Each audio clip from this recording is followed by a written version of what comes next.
So this Agency for International Development, what they do is they go into countries, they fund media, they try to control the narrative from within the mainstream media. They fund what's known as NGOs to help with their efforts in different countries. Now, I'm going to say something here.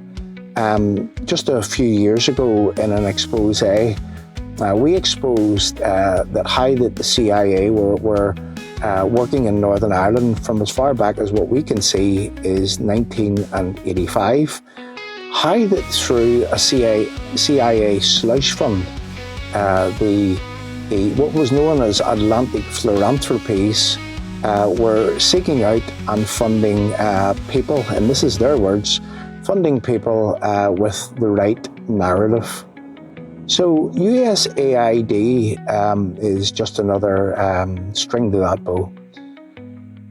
What USAID have been funding in places like Afghanistan is trans rights and different things that some people would see as what we know as woke agenda. So why are the USAID funding the BBC?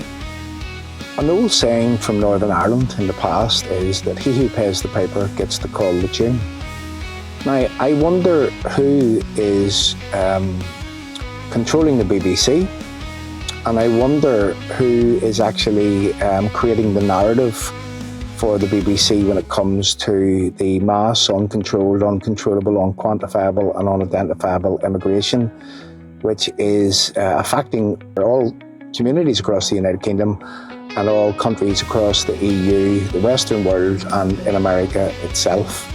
People are seeing what's happening in their countries. People are seeing that there's these, what's known as NGOs, and what happens in America? Well, it seems to reach our shores swiftly, very, very quickly. One example of that is whenever the Black Lives Matter campaign started in 2020 at times of COVID, and how that it is that it swept the Western world, and how that it is that there are players in everybody's countries who took up that gauntlet and championed exactly what was happening in America. And I'm going to say that we have enough problems of our own, and the last thing that we want to do is to create race riots in our own country, but yet there are political parties here in Northern Ireland, namely Sinn Féin, the Alliance Party, the SDLP, People Before Profit, and in certain cases the Ulster Unionist Party here in Northern Ireland, who would be all on the narrative and the agenda that's coming down the line from these non-governmental organisations and which is being funded by the US Agency for International Development. Now that's very, very important to understand that this isn't some humanitarian organisation which is funding aid and needs and poverty in countries. This is an organisation which pushes out an agenda, which purchases people, which funds people to literally to create what it is that the Americans want to push into place in everyone's country. Now, when I say Americans, I don't mean the people of America who are largely against this. I don't mean certain administrations within America. I mean specifically the Democrats, the Bill Clintons of this world, the Obamas of this world, the Joe Bidens of this world, who are involved in a strategy across the Western world of making the Western world and pushing out into other countries, trying to make the world in their image. Now, if we look at America, the land of the free, you can be what you want to be. Well, sometimes being what you want to be in some people's minds is completely and utterly off the Richter scale bonkers. And I mean that with a passion. I mean, to teach children in schools and to try to develop through schools that, children they can call themselves a woman if they're a man and vice versa. Let children be children. Leave the children alone. It is sick to push your politics down children's throats through schools, and yet that's what's happening through the funding of USAID. So the funding through USAID, 8% in 223, 224 to the BBC, comes with strings attached. It comes with that the BBC have to push a particular narrative, and of local people's concerns, of local people crying out for help for what it is happening in their own community, of local people crying out for their communities to remain with a sense of stability as in the way that they grew up.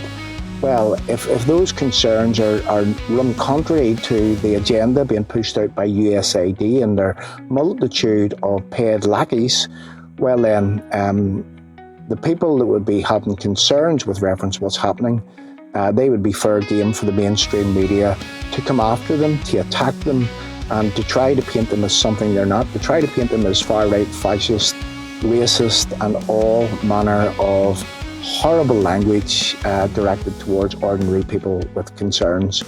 So that's what's happening, and that's why it is happening.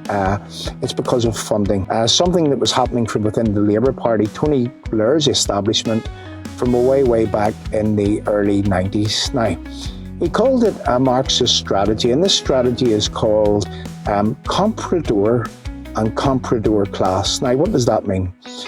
The comprador is a Portuguese word, and comprador means simply purchaser. Now, that means it could be purchasers of anything, purchaser of people in this case. If anyone goes to attack those that are pushing the agenda by globalization and globalists, well, if anybody goes to attack them, well, they are rounded on, and they are set upon, and they are victimised and called everything under the sun.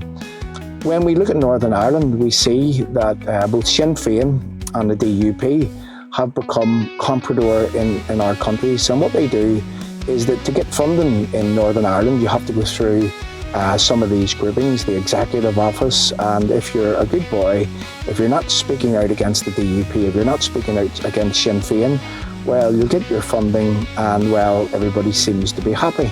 But what if that funding is causing the destruction of what it is that you claim to represent, what it is that you claim to hold so dear? What if that funding that you're taking is like 30 pieces of silver, and it is creating the destruction from within your own country? So what does this funding require? It requires you to turn a blind eye to what's happening in the communities. It requires you to push a globalist narrative. It requires you to really accept, to promote, and to use these NGOs who have been set up with fluffy names. And these institutions that have been set up, well, they're completely the opposite of what it is that they suggest that they are. USAID, Agency for International Development, well, it sounds as if it, as I said earlier, it's funding poverty and hardship in countries, but it's not. What it's doing, it's creating poverty and hardship in countries, but only for some. If you believe in the globalist narrative, if you champion the globalist narrative, if you want to protest against those who would seek to protect and ensure that their countries remain the same, well, you will be funded to do so. And we see that through the free plasticine mob that occupies all our towns and cities throughout the UK. Black Lives Matter is another example of how that an American-driven global agenda is pushed across the globe, and how that it is that the usual actors in respective countries, how that it is that they come out and they champion what it is that's coming from the Democrats and those seeking globalization from within America. So there's what's happening from within our countries. There's why the BBC, according to what it is that you see, to what it is that you actually hear, when you don't perceive this is clearly happening. And, you know, that's why the BBC have a bias, have a slant, because he who pays the piper, he who pays the BBC, are actually dictating the tune to which the BBC plays.